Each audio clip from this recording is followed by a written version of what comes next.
Okay, Joel, ano masabi mo? Enjoy ba? Okay naman. Okay. Parang walang saya. Walang gana ang puta. Okay naman. Okay naman. Okay naman. Masaya. Okay naman, kaso Pero lang. yung reaction ng ano, no? Palagay mo, nasa palagay mo. Hindi ako mapalagay. Hindi ko masyadong gusto kasi yung cellphone ko naiwan eh.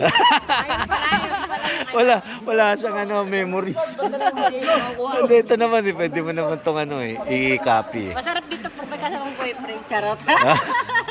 Pag may loved ones. Tanungin ka ngayon, bakit ka nga ba nagbabay? Ikaw, Ate Jai, ano masabi mo? Hindi ko nga alam Oo, kung ayun ano. nga, yan nga. Di ba Bakit ka nga napapagod lang tayo nagbabike? sa sarili natin. Ha? Anong sa palagay mo, bakit nagbabike tayo? Hindi ko alam. Pero Anong masaya. nakukuha natin sa bike kaya? Tapatan na, tropa, tapatan, no? Mga tanong mo, Diyos, para ka nasa inuman session lang. Alasing ha, Brad, alasing ka ba? Di ba lasing yan? Mamaya ako lasing. Ayun nga yung mga katanungan na hindi masagot no? Oo nga, bakit kasi Sisa- nagbabike tayo nagpapapagod tayo sa sarili natin? Masarap kaya nandun sa bahay. Di ba? Oo. Ako, simple lang. Enjoy life while weekend. Ako, enjoy Oo, lang kasi din. hindi natin tumano, no? Ganun. Ilang taon lang. Di malakas natin ka ba? masabi, bukas. Yun. Di ba, kung kailan tayo sunduin ni Lord, di ba? At least na-enjoy natin. Ang wala sa atin, pera.